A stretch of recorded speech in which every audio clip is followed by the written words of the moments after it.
The Amazing Spider-Man issue 6 sees Vulture chase down one of the thugs who stole from him. Grabbing him, Vulture intends to take him high enough and drop him, but hears a voice coming from the somehow evolved mold on the thug's shirt that tells Adrian not to kill them. Vulture, however, doesn't care, and as he goes to drop them, Black Ant resizes and punches Adrian, allowing Taskmaster to fire an electrified net and trap the villain. Taskmaster knew the trick wouldn't last long, but it gave them enough time to take out the villain for their client. Mary Jane and Peter's alone time, meanwhile, is interrupted by Fred Myers, who introduces himself to Mary Jane as Peter remembers how Fred ended up as his roommate, despite being the villain Boomerang. While Fred surprises Peter by actually doing some chores around the apartment for once, Peter knows that there is something up with him and he's going to find out, seeing he's responsible for why he's free. Later on, Peter follows Fred to a warehouse where the costume villain plays poker with some other villains, who want to talk shop, but Fred says that they are there to just play poker and there's no business at the poker table. After a few jokes and laughs, the team get into their game. Later on, Peter talks with Randy, who doesn't seem to have a problem with Fred's villainous lifestyle since he's reformed, but Peter doesn't think so. Peter understands Randy is a social worker and wants to believe Fred is taking advantage of his second chance given to him, but it's only a matter of time before he returns to crime. Fred arrives, causing Peter to change the subject to one of Fred's many stories. During the story, Fred learns that Peter used to be Spider-Man's personal photographer and knows the hero inside and out. Because of this, Fred tells him to come with him, and donning his Boomerang costume, Fred takes him to an alley, where Peter questions why he's wearing his Boomerang costume if he's reformed. He soon finds out as Fred takes him to the bar with no name, where all the B, C, and D list villains are hanging out. Fred talks Peter up as a supervillain named the Liar, but the rules state that he needs to wear a costume to be in the bar. Francine Fry, the current Electro, arrives and isn't too happy with Fred recently leaving her and others at the mercy of the Kingpin. Their argument is broken up as the reason Peter was brought to the bar begins,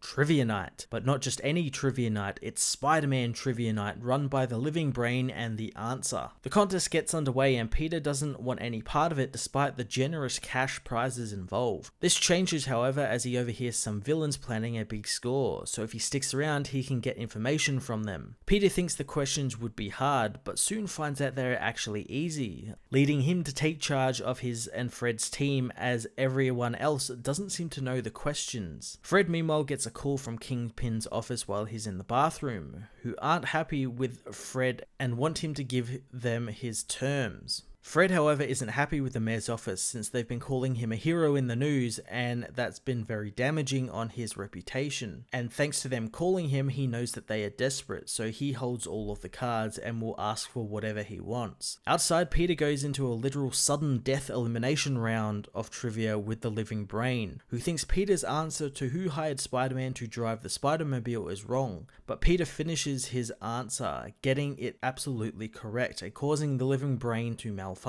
As Peter celebrates with the villains he now sees as friends, Wilson Fisk is told of Fred's insolence and sends out a message to all of the villains in the bar, telling them that if they kill Fred Myers, they will be rewarded greatly. The Amazing Spider-Man issue 6 was a really fun start to Nick Spencer's second arc on the book, and I love that the book didn't have Spider-Man in it at all. It was all Peter Parker and all C and D list villains. It also highlighted how much Nick Spencer cares for these C, D, B list villains, and how much fun these villains can actually be when they get together, and I really liked the sort of relaxed state of this issue where it was just like villains playing poker or having trivia night. I thought that was a lot of fun. I'm really looking forward to the next issue and seeing how Peter tries to save Fred from all of the other villains, or how is he going to do that. I'm going to give this issue a 9 out of 10. Hey everyone, thanks for watching my newest video. If you enjoyed it, you might also like to check out my other reviews here on my channel. You can also follow me on various social media platforms like Twitter by searching Matt_FOS, or even join the Comic Multiverse Discord server and chat with other comic book fans, including myself and Joel from Cape Joel. Want cheap comics and trades? Head over to the Book Depository with the link in the description to get the cheapest trades and comics around, along with free shipping anywhere in the world. Until next time, this has been Matt of the Fortress of Solitude.